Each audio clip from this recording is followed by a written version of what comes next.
네, 오늘 두 분과 함께하도록 하겠습니다. 알머리 제이슨님 그리고 정석현 PB님과 함께합니다. 두 분 어서 오세요. 반갑습니다. 네. 안녕하십니까. 우선 탄핵이 부결됐던 지난 토요일 어떻게 보셨는지 한 말씀 간단하게 부탁드립니다. 작가님부터. 저는 약간 우려했던 상황에 벌어지고 네. 있다. 그러니까 이게 사실 어려운 상황인 건 맞고 네, 이거를 우리나라의 정치권과 국민들이 어떤 식으로 속전속결 빠르게 대응을 하느냐가 중요하다고 생각했는데 그렇죠.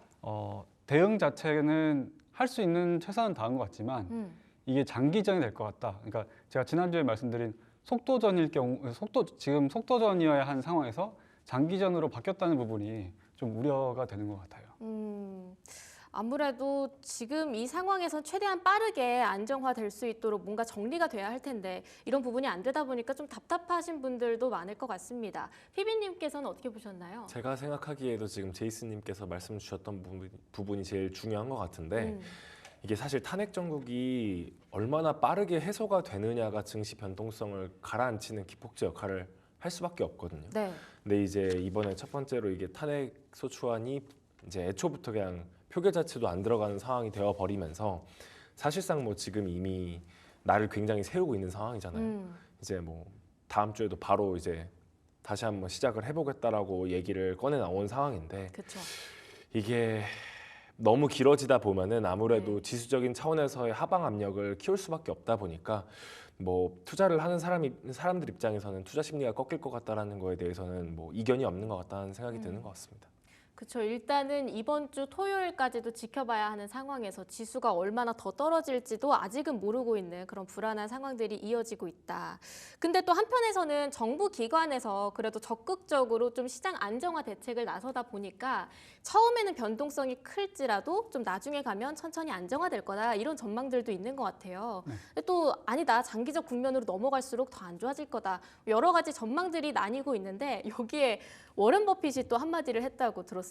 한마디를 한 건 아니고 네. 이게 이제 예전부터 좀 워런 버핏의 그 유명한 이제 격언으로 알려져 있던 건데 이제 평판을 네. 쌓는 데는 20년이 걸린다. 그런데 그 평판이 무너지는 데는 5분밖에 안 걸린다라는 이제 5분밖에. 네, 명언을 남겼거든요. 네. 근데 이게 저도 이 명언이 이번에 떠오른 게 사실 우리나라가 대한민국의 이 K라는 이 브랜드가 이렇게 견고하게 이렇게 인기가 얻어지기까지 꽤 오랜 시간이 걸렸거든요. 그렇죠. 근데 지금 이게 이 계엄령이라는 사건 하나로 와르르 무너진 감도 있는 것 같아요. 그래서 이게 저는 그러니까 지금 단기적으로는 할 수 있는 건 다 하고 있고 이 외환 당국도 굉장히 적극적으로 대응을 하고 있고 그런 부분이 지금 증시를 그래도 좀 떠받쳐주고 있는 것 같지만 장기적으로 봤을 때 이 코리아라고 하는 브랜드 가치가 네. 좀 훼손이 된 부분 그게 저는 이제 이번에 좀 우려스러운 것 같아요. 이거는 당장 바로 드러난다기보다는 시간을 두고 서서히 나타날 수도 있는 문제이기 때문에 이 부분은 좀 민감하게 그리고 주의 깊게 쳐다봐야 된다고 생각합니다. 지금 당장은 딱 두드러지는 게 없을지언정 우리가 얼마나 열심히 K컬처부터 K푸드, 뭐 K뷰티까지 이제 막 뻗어나가려고 하던 그런 찰나에 좀 신용적인 문제에 있어서 꽤 신뢰도를 많이 떨어뜨렸다 이렇게 보시는 것 같습니다. 또 글로벌 신용평가사들에서는 어떻게 이번 이슈를 평가하고 있나요? 뭐 사실 조금 상반되는 부분이긴 한 것 같아요. 3대 국제 신용평가사라고 부르면 보통 이제 S&P, 그다음에 무디스, 네. 피치 이 3대사를 꼽는데 세계사의 의견이 살짝 엇갈리기는 했어요. S&P 같은 경우에는 조금 뭐 아직까지는 두고 봐야 되는 거 아닌가라는 좀 중립적인 의견에 가까운 의견 표시를 한 것 같고 네. 이제 무디스랑 피치 같은 경우에는 이게 장기화가 되면은 국가적인 신용 등급과 관련된 부분에서도 부정적인 영향을 줄 수밖에 없다라는 의견을 좀 많이 피력을 한 상황이거든요. 이게 신평사 입장에서도 어떻게 생각을 하고 있는 건지는 조금 의견이 분분하긴 한데 다만 중요한 거는 이제 탄핵 정국이 장기화되면 네. 3대 신평사에서 신용 등급을 이제 뭐 하락하려고 하는 좀 움직임이 없지 않아 있을 수도 있겠다라는 부분에 대해서는 좀 중요하게 짚어봐야 되는 포인트인 것 같아요. 아까 전에 이제 뭐 말씀을 주셨던 제이슨님께서 말씀을 주셨던 것처럼 평판을 쌓는 데 있어서는 시간이 굉장히 오래 걸리는데 깎아내리는 데 있어서는 굉장히 짧은 시간으로도 충분하잖아요. 근데 이제 최근에 포브스에서 한 기사를 냈는데 네.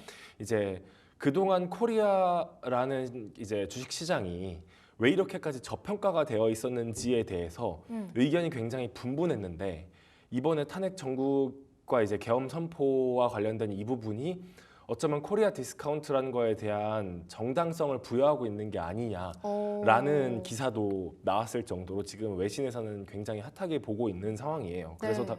이러다 보니까 이제 아무래도 좀 빠르게 해소를 해야만 이 부분에 대한 변동성을 줄여 나가는 데 있어서는 이견이 없는 것 같다라는 게 저의 의견인 것 같습니다. 어찌 보면 코리아 디스카운트를 부추기고 있는 상황이다 이렇게 보는 건데 사실 외교랑도 굉장히 직결되는 문제인 것 같습니다. 이런 문제들이 조금 더 장기화될 때 저희가 좀 산업계 쪽으로 타격을 받을 가능성은 어떻게 생각하시나요? 타격도 있고 의외의 수혜도 있을 것 같다는 생각은 의외의 들거든요. 수요요? 일단 지금 제일 우려가 되는 부분은 아무래도 환율인데 네. 환율이 지금 생각보다는 견조해요. 근데 이게 어떻게 될지는 모르겠지만 약간 지금 그냥 직관적으로 저 그래프를 봤을 때 네. 우상향할 것 같은 이런 막연한 불안감이 들잖아요. 네. 그런 부분이 분명히 이제 우리나라 경제에 나쁜 영향을 끼칠 수도 있는데 좀 장기적으로 봤을 때는 꼭 나쁜 것만은 아니라는 생각도 저는 하고 있습니다. 뭐냐면은 우리나라는 원래 이제 수출 주도형 이제 그 산업이 네. 이제 그 갖춰져 있잖아요. 그렇죠. 근데 지금 환율이 지금 제가 저기다가 빨간 선을 그어놨는데 이거는 제가 뭔가 그 과학적인 근거나 이런 정교한 숫자를 가지고 얘기한 게 아니에요. 그냥 네. 작년 4분기에 한 평균 정도 되는 거를 제가 그냥 대략적으로 그냥 그 마우스로 그냥 쭉 그 직선을 그었어요. 네. 근데 지금 올 4분기의 환율을 보면은 작년 4분기보다 훨씬 높은 지금 레벨에 올라서 있단 말이죠. 근데 이게 거의 한 1,300원에서 1,400원으로 올라섰는데 그냥 단순히 산수만 해보더라도 마진율 측면에서는 수출 기업이라고 하면은 하이싱글의 이제 환율 효과를 얻어가는 거거든요. 네. 근데 이런 게 이제 당장 뭐 좋을 거다라는 게 아니라 환율이 장기적으로 이제 계속해서 그 상승하는 이 방향이 또 시차를 두고 뭐 한 1년 뒤 그러니까 그 YOY 이런 식으로 보면은 수출 기업에는 어느 정도 좋은 영향을 줄 수도 있다. 그러니까 저는 좀 이게 그 주목해서 봐야 되는 것 같아요. 정치적으로는 분명히 확실한 문제가 맞습니다. 그리고 이게 컨트롤 타워가 부재하고 그러다 보면 지금 이제 한창 이제 미국이랑 제대로 협상을 해야 하는 과정에서 이 컨트롤 타워의 부재가 우리로 하여금 특히 더 불이익을 얻을 수도 있고 네. 그런 부분도 있는데 이 환율이라는 것 때문에 이제 오히려 반사이익을 얻을 소수의 섹터도 분명히 존재는 한다. 이제 저는 이제 계속 나쁜 얘기만 듣고 우울한 이 상황이니까 그 틈을 비집고 우리가 어떤 그 기회를 잡을 수 있는 건 뭔가 필요해요. 네 그런 거를 생각해 보니까 결국에는 환율 쪽으로 이제 그 시선이 가더라고요. 오히려 원화 가치가 좀 떨어지다 보면 그게 수출주 입장에서는 좀 긍정적인 효과가 올 수 있다 이렇게 말씀을 주신 것 같은데 네. 이게 약간 외교적으로 좀 신용도가 떨어지면 수출주는 그쪽으로는 타격 안 받나요? 당연히 받겠죠. 그렇죠. 당연히 받겠죠. 그래서 지금 이제 제가 생각하는 제일 무서운 부분은 네. 아까 이제 피비님 말씀하신 것처럼 국가의 신용 등급이 하락한다 이러면은 그게 진짜 그 나라 전체의 산업에 영향을 주거든요. 네. 그런 게 있다고 하면 증시도 지금 우리가 맞을 만큼 맞고 악몽을 깼더니 또 악몽이 나오고 하고 있지만 지금이 끝이 아닐 수도 있다는 거죠. 근데 만약에 지금이 끝이 아니고 지하실 밑에 있는 그 땅을 다 파고 내려가서 멘틀까지 내려간다. 멘틀까지. 그러면 사실은 그건 또 어마어마한 밸류에이션적인 기회가 올 수도 있거든요. 그게 실제로 일어났던 게 코로나 그 팬데믹 때 네. 2020년 3월부터 4월까지 일어났던 거고요. 그래서 그런 부분에서는 최악이 올 수도 있고 안 올 수도 있지만 만약에 최악이 온다면 지금은 아니에요.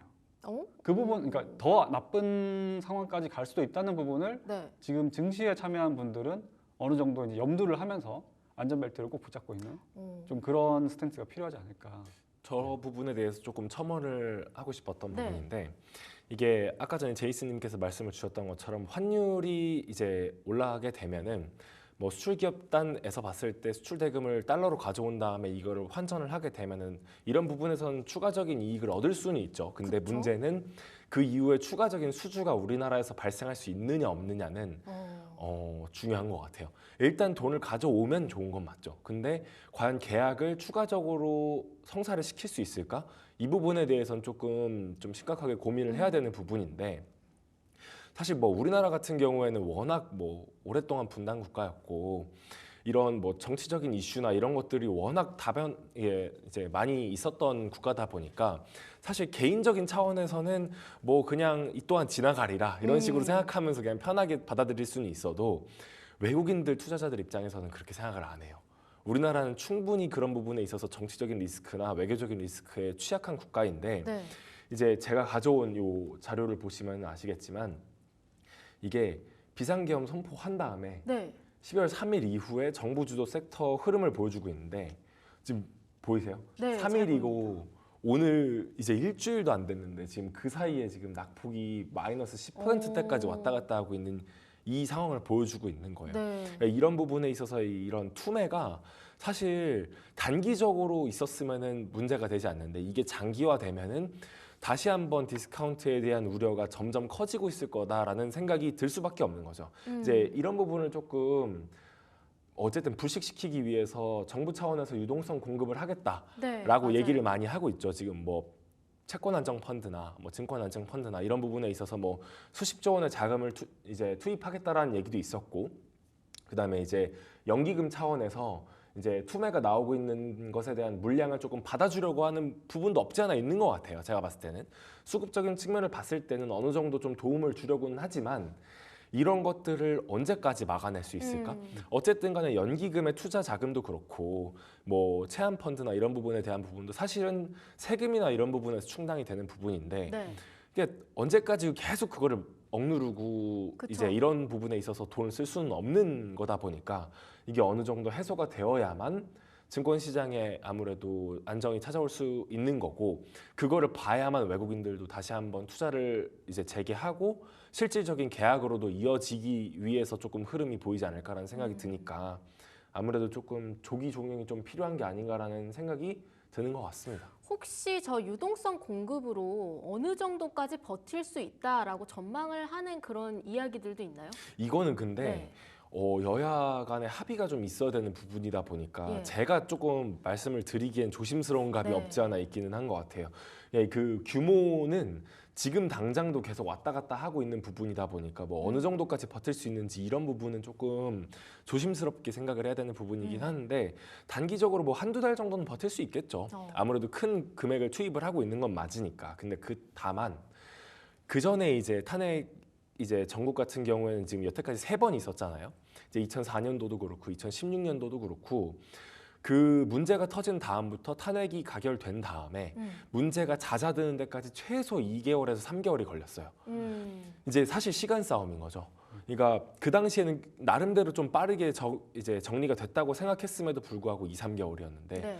누가 봐도 지금 이제 조금 더 장기화 될 것 같은 느낌이 들면 단기 자금 시장을 안정시키기 위해서 이제 정부 차원에서 단기 유동성 공급을 하는 게 먼저 바닥나지 않을까라는 우려는 조금 봐야 될 것 같습니다. 일단 한두 달 내에 조금 최대한 일이 마무리를 되는 게 그게 네네. 제일 중요할 것 같다. 네, 자꾸 맞습니다. 길어지면 오히려 그 커버가 안 될 수도 있는 상황이 올 수 있기 때문에. 근데 아까 지금 탄핵 말씀을 해주셔서 좀 전 노무현 대통령 때도 그렇고 박근혜 전 대통령 때도 그렇고 탄핵 국면에 들어갔을 때 사실 외국인이 그렇게까지 우리나라를 팔진 않았다.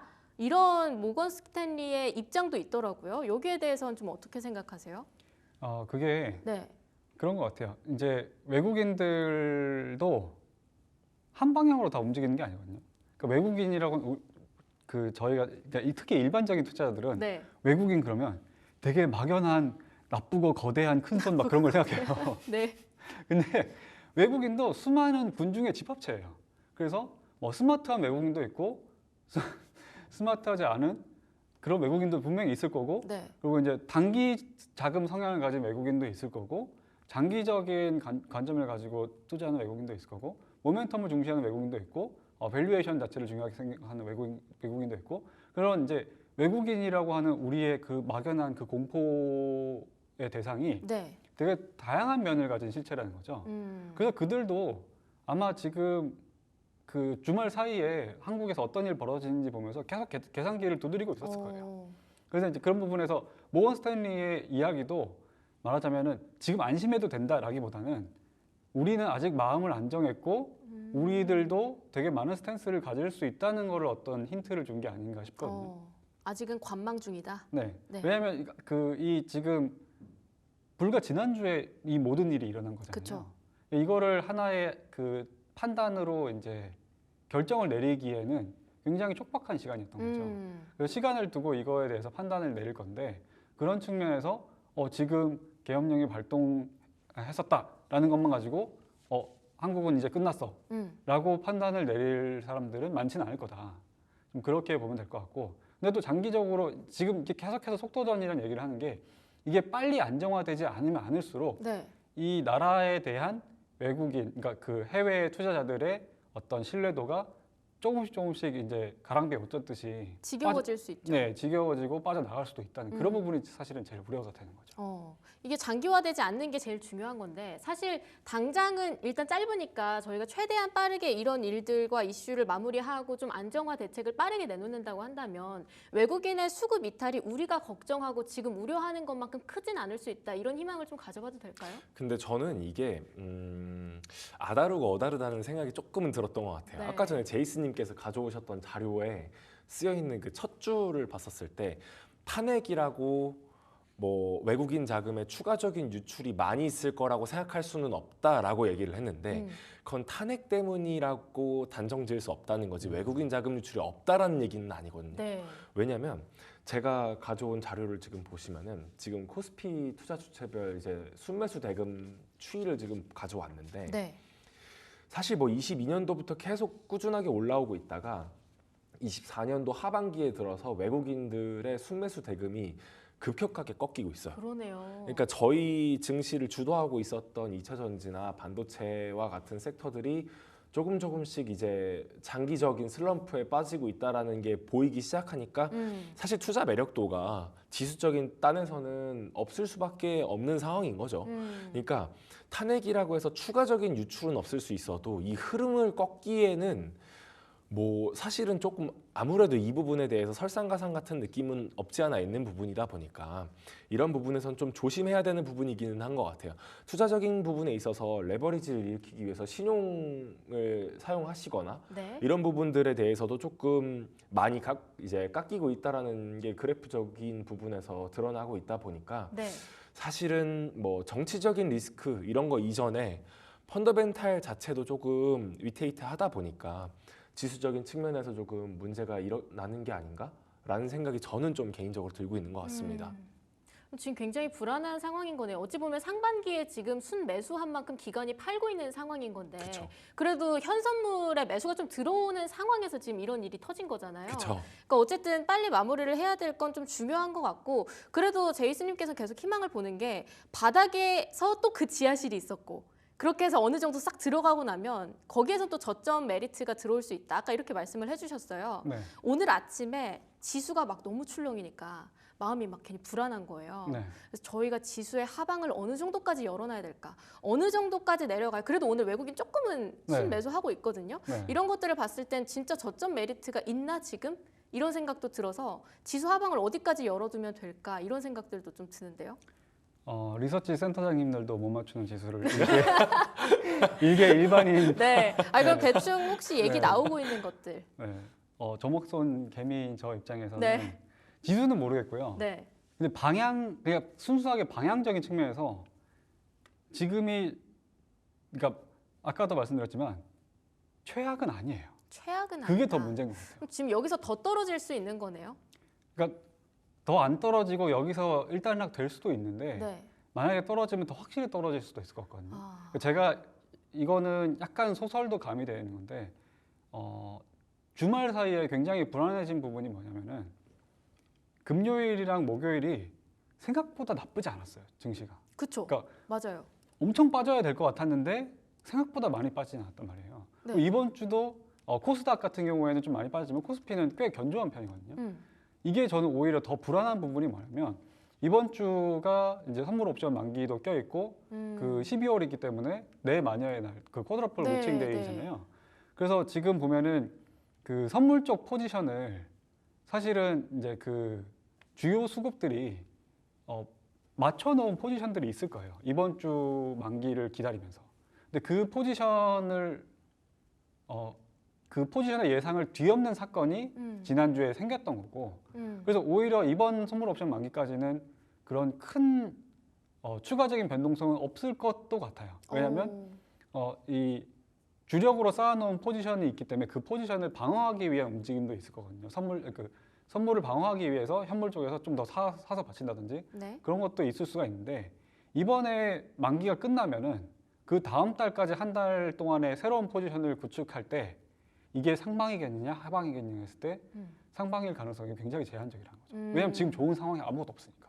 그래서 그런 부분에서 지금 좀 견조한 것 때문에 이제 저점 다지나 그러면서 좀 용기를 내고 뛰어들었다가 오히려 다음 달에 거물리고 막 더 물타야 크게 되고. 얻어맞을까 봐 저는 이제 그게 걱정이어서. 근데 그런 부분이 안 생기고 그냥 넘어가면 제일 해피하겠죠. 근데 그렇죠. 그런 것들이 안 생기라는 지금 확률적인 보장이 없기 때문에 저는 그 부분도 시나리오를 열어놓고 투자 전략을 세워야 된다. 그렇게 제가 실제로 그렇게 하고 있습니다. 그러면요, 피비님, 이런 네. 상황에서 저희가 기업의 펀더멘탈을 보는 게 의미가 있나요? 뭐 아예 안 볼 수는 없죠. 사실 뭐 어쨌든 간에 가야 되는 섹터를 찾으려고 하면 펀더멘탈을 먼저 찾아야 되는 건 맞는 것 같아요. 어쨌든 간에 다 같이 꺾이고는 있죠. 지금 다 같이 꺾이고는 있는데 네. 원래 갈 말은 가장 먼저 회복합니다. 음. 그러니까 더더욱 이런 상황에서는 펀더멘탈을 안 볼 수는 없어요. 오히려 봐야 된다. 지금 이제 제가 가져온 자료를 보시면 이게 탄핵 전국대 그 이제 지수 추이를 지금 보여주고 있는 이 상황이에요. 네. 이게 이전의 상황이랑 너무 막 완벽히 합치되지는 않거든요. 왜냐하면은 이게 정치적인 리스크라는 공통점은 있을 수 있어도 이제 대외 변수나 매크로적인 측면에서의 변화는 이전 전국 때랑은 많이 달라요. 왜냐하면은 이제 노무현 정부 때랑 이제 박근혜 정부 때 이제 그 당시에는 애초부터 금리 인상기였고, 네. 그러니까 지금은 금리 인하기에 접어들어서 계속 꾸준히 가고 있는 상황이잖아요. 이런 뭐 금리 같은 부분도 그렇고 환율 같은 부분들도 사실 완벽하게 합치되는 부분이 아니니까 이게 비교가 어려울 수는 있지만, 공통적으로 꼽아야 되는 부분은 일단 의결까지는 좀 주가가 부진할 수밖에 없다. 왜냐하면은 변동성이 커지니까 다른 사람들이 굳이 투자하러 이 시장에 들어올 여력이 없는 거죠. 그럼에도 불구하고 이제 그 이후에는 펀더멘털을 따라갈 수밖에 없는 것 같아요. 반도체든 뭐 2차 전지든 방산이든 조선이든 그 당시에 펀더멘털적으로 좀 매력도가 있는 섹터에 뛰어들 수밖에 없다라는 부분은 조금 이견이 없는 것 같다라는 것 같아요. 이제 환율 같은 경우에는 사실 중요한 건 결과는 아닌 것 같아요. 어느 쪽이 이기냐 이게 중요한 게 아니라 이 상황이 빨리 마무리되는 거. 환율은 결과가 아닌 종결이 가장 중요한 것 같다라는 생각이 드는 것 같습니다. 이전에 그 두 번의 사태에 있어서도 소추안이 가결이 되고 실제로 탄핵이 될 때까지 변동성이 굉장히 심하다가 그 이후에 환율이 좀 잦아드는 상황이 발생을 했거든요. 네. 이거는 사실은 뭐 똑같을 것 같아요. 어쨌든 간에 이 부분에 대해서 리스크가 해소가 되어야만 환율적인 측면에서 조금 문제가 사라질 것 같다는 건 뭐 자명한 것 같고, 다만 이제 주식시장에서의 변동성은 지금 일단 금리 인하가 얼마나 더 빠르게 진행이 될 것인지 뭐 이런 부분에 대해서도 좀 고려를 해봐야 되는 것 같고, 수출 경기 상황 자체에 대해서 조금 영향을 많이 받는 섹터들에 네. 대해서는 좀 조심을 해야 되겠죠. 아무래도 뭐 이전 뭐 전주 이맘때쯤에 제가 말씀을 드렸었던 뭐 조선이나 방산이나 이런 것 같은 경우에는 정치적인 리스크에 취약할 수밖에 없어요. 네. 왜냐하면은 지금 뭐 리스크가 있는 나라에 굳이 방산 수주를 맡긴다? 오늘 방산 많이 떨어지더라고요. 네, 방산 수주를 맡긴다? 이 부분에 대해서는 조금 좀 어불성설이죠, 사실. 가장 중요하고 기밀적인 부분에 대해서 많이 이제 신경 써야 되는 섹터인데 이런 부분에 대한 수출도 꺾일 가능성을 염려를 해야 되다 보니까 좀 세심하게 따져봐야 되는 건 있는 것 같아요. 다만 어쨌든 간에 수출 경기가 올라가고 있는 상황이 어느 정도는 있었거든요. 네. YOY 기준으로 한 2% 정도의 상승세는 보여주고 있어서 이걸 지켜내느냐, 이건 좀 중요한 것 같습니다. 25년도 1분기 상황, 24년도 4분기 마감 상황을 좀 보면서 들어가 봐야 되는 건 없지 않아 있는 것 같다라는 생각인 것 같습니다. 언제까지 길어질진 모르겠으나 네. 이게 딱 정리되는 순간 펀더멘탈적으로 자연스럽게 눈길을 돌릴 수밖에 없고 네. 계속 변동성이 크게 나타나는 환율도 일단 종결이 되면 거기서부터 빠르게 안정화될 거기 때문에 너무 많은 거를 신경 쓸 필요는 없다. 일단 빨리 마무리를 해야 된다. 이게 제일 중요한 부분인 것 네, 같은데 맞습니다. 그럼 제이슨 님도 그때까지 언제 올지는 모르는 일단 그때까지 환율의 변동성은 그렇게까지 좀 마음에 크게 걱정 안 해도 될까요? 걱정을 하되 걱정에 휘둘려서 섣불리 행동하지 않는 게 더 좋은 어. 것 같아요. 빠르게 매수 매도 네. 막 이렇게 안 그러니까 하고 지금 보면은 이게 그 우리나라의 이 민족성, 국민성이 굉장히 양날의 검인데 굉장히 속전속결에 강한 민족이에요. 네 맞아요. 좀 그리고 급하죠. 어지간한 이 스트레스에는 끄떡도 안 하는 그 민족이기도 하고요. 그래서 IMF도 조기 졸업할 수 있었고 네. 코로나도 잘 이겨낼 수 있었고 금융위기도 네. 빠져나올 수 있었고 이번에도 그런 어떤 또 하나 또 왔어 막 이런 느낌 있잖아요. 네. 우리나라는 어떻게 이렇게 바람잘 날이 없어 하는 어떤 그런 하나의 폭풍이 또 몰아쳤는데 결국에는 해결을 할 거예요. 근데 우리나라가 속전속결의 민족인 만큼 그 지구전, 그러니까 장기전에서 음흠. 되게 사람들의 그 심리적인 임계치가 낮아요. 이거 언제까지 가는 거야? 이거에 대한 이 그 괴로움을 더 다른 사람들보다 더 크게 느끼거든요. 네. 우리나라 투자자들도 그럴 거예요. 지금 이게 아까 이제 그 저희 피비님 자료를 보시면 아시겠지만 몇 개월을 차를 두고 어떤 큰 정치 리스크는 다 이제 일단락이 되더라는 거죠. 네. 근데 몇 개월을 기다려야 돼요. 그게 사실 지금 투자자들이 제일 피말리는 상황이 아닌가. 그렇죠. 뭐 예를 들어서 증안펀드 같은 경우에도 증안펀드가 지금 그 코로나 때, 그러니까 4년 전에 이미 조성이 돼 있던 건데 한 10조 넘게 이렇게 쌓아져 있단 말이에요. 근데 그걸 아직도 안 쓰고 있어요. 오. 이게 지금 일반 한국 그 시장에 투자하는 개인 투자자들은 굉장히 피말리는 이 상황이거든요. 네. 이거 왜 안 쓰냐? 지금 이렇게 10조가 있는데 이거 투입 안 하냐? 그런 것 함부로 때문에. 쓰면 안 되잖아요. 네, 그렇죠. 근데 함부로 쓰면 안 되는 걸 알면서도 지금 내 계좌가 지금 시퍼렇게 멍들고 있으니까 빨리 써주면 좋겠는 거예요. 막 녹으니까. 근데 그런 걸 보면은 이 나라가 아직 더 잘 작동하고 있다는 저는 희망도 들거든요. 오. 지금 10조라는 실탄을 이렇게 총알 얘기하지 말라 그랬지. 10조라는 현금을 마련을 해놓고 네. 이걸 4년째 참고 있는 건 어마어마한 인내심이에요. 이 나라가 진짜 절체절명의 위기가 왔을 때 그때 진짜 그 약간 어벤져스에서 막 마지막에 그 주인공들 등장하는 것처럼 예. 딱 등판을 하기 전까지 지금 꾹 참고 있는 거거든요. 그 절제력만 하더라도 지금 우리나라가 시스템이 돌아가고 있다고 저는 생각을 하거든요. 그래서 그런 부분에서 봤을 때 그 개인 투자자들의 숙제는 앞으로 몇 개월은 힘들 거예요. 당연히 힘들 거예요. 뭐 몇 년이 더 지나서의 어떤 산업적인 부분은 일단 그때 가서 고민해보고 네. 지금 당장 정치적인 리스크만 보더라도 최소 몇 개월은 힘들 거예요. 그 몇 개월 힘들 동안 제가 생각했을 때 제일 중요한 거는 경거망동하지 않는 거. 함부로 움직이지 네. 말자. 너무 섣불리 빨리 판단하지 희망하지 말자. 말고 너무 금방 절망하지 말자. 그리고 이제 마지막 현금은 네. 마지막 현금은 어떻게든 아끼고 아껴서 저는 그렇게 생각하면 돼요. 저는 그렇게 생각하고 있습니다. 이제 저도 가지고 있는 돈이 남아 있거든요. 그냥 증안펀드 가동될 때 저도 같이 쓰려고요. 오. 그러면 되지 않을까요?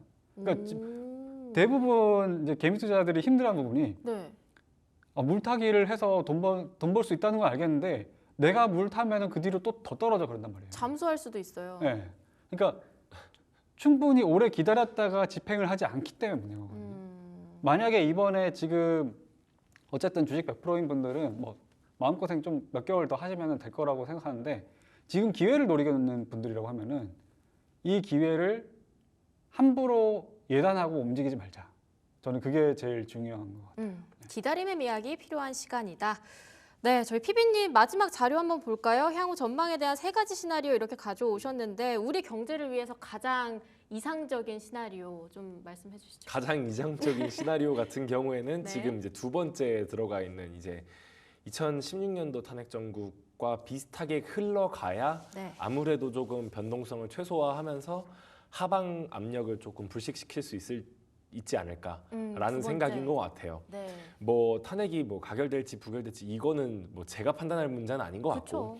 시간을 좀 기다려 봐야 되는 부분인 거긴 한데 이게 뭐 제 개인적인 의견은 아니고 저희 리서치 본부에서 나오고 있는 자료인데 뭐 3번 시나리오 같은 경우에 뭐 2차 비상계엄 같은 경우는 안 할 거다 이렇게 뭐 매듭을 지었으니까 네. 뭐 그 부분에 대해서는 좀 차치하더라도 어쨌든 간에 좀 조기에 종영을 하기 위해서 빠르게 움직여야 증시에 대한 혼란은 확실히 뭐 불식시킬 수 있을 것 같다라는 생각이 좀 드는 것 같아요. 그렇게 되지 않으면 이제 채권 금리에서 가장 중요하게 보는 지표 중에 하나가 국고채 3년물 금리인데 이런 부분에 대해서도 금리 상승 압박이 있다 보면은 채권 가격에 대한 하락도 없지 않아 있을 수밖에 없고 지수적인 차원에 있어서도 아까 전에 제가 말씀을 드렸던 것처럼 이제 기존에는 뭐 무디스랑 피치만 이제 뭐 정치적인 리스크에 대해서 좀 깊게 짚고 넘어갔는데 네. S&P도 또 그 다음에 갔을 때 어떻게 의견을 바꿀지는 모르는 거죠. 뭐 그 의견을 냈을 때 당시에는 탄핵과 관련된 얘기가 나오고 뭐 표결이 안 들어갔다 뭐 이런 부분에 대해서 얘기가 나오기 전에 의견이었으니까 이 이후에 얼마나 장기화되냐에 따라서 국제신평사에 대한 의견이 달라질 수도 있는 거고 그렇게 되면 이제 1번 시나리오로 가게 되면 저는 사실 3번까지는 잘 모르겠지만 1번 시나리오를 생각하게 되면은 지금보다도 추가적인 좀 하방 압력은 있을 수밖에 없을 것 같다라는 생각에 대해서는 이견이 없는 것 같습니다. 저 밴드가 지금 피비님 하우스에서 나온 거죠? 네, 맞습니다. 저희 그래도 하우스 두 번째 의견입니다. 시나리오 하면 2,700까지도 생각할 수 있고 2,400 정도가 최저점이다. 이렇게 좀 보고 넘어가면 되는 거네요. 뭐 일단은 뭐 이제 밴드 하단이랑 상단은 그렇게 열려 있는 거라고 보시면 되고 중앙값을 기준으로 보시는 게 가장 뭐 판단하기 수월하시겠죠, 아무래도. 네, 알겠습니다. 시간이 얼마 없어서 이제 한마디 듣고 좀 마무리를 해볼까 하는데요. 피비님께서는 계속 하셨던 말씀이 그대로 한마디 있는 것 같아요. 맞습니다. 네. 중요한 건 결과가 아닌 결착이다. 뭐 이게 뭐 개인적인 투자자로서도 빠르게 조금 종결이 되었으면 싶겠다는 바람은 없지 않아 있는 것 같아요. 그런 부분에 대해서 조금 깊이 생각해 주시면 좋지 않을까라는 생각에서 이렇게 한 줄 평을 적어봤습니다. 네, 제이슨님께서도 오늘 한마디 좀 열어주시죠. 네, 저는 기회를 준다면 놓치지 말자 좀 음. 긍정적으로 꺼내봤는데 이 말은 기회가 함부로 안 온다는 거예요. 그러니까 함부로 안 오기 때문에 지금 계속 인내를 해야 되고 근데 만약에 기회가 온다면 누구나 다 할 거예요. 왜냐하면 그만큼 안 좋기 때문에. 근데 지금은 그렇게 완전히 진짜 다 막 절망하고 싶을 정도로 안 좋은 상황이 아니거든요. 진짜 안 좋았을 때는 대신에 용기를 내야 된다. 그때는 놓치지 말자. 이건 제가 4년 전에 놓쳤기 때문에 하는 거예요. 네, 기회 있는 자만이 용기 있는 자만이 이제 미인을 얻는다고 하듯이 조금 더 기다림의 미학을 가져보면서 기회가 올 때까지 좀 기다려보자 이렇게 말씀을 주셨습니다. 아무래도 시장이 긴박하게 움직이고 변동성이 큰 만큼 투자자들 분들께서도 마음이 굉장히 위태로우실 것 같아서 오늘 런치 토크 이런 주제로 좀 다뤄봤습니다. 두 분과는 여기서 인사드리도록 하겠습니다. 경제 유튜버이자 작가이신 알머리 제이슨님 그리고 신한투자증권의 정석현 영업부 PB님과 함께했습니다. 두 분 말씀 고맙습니다.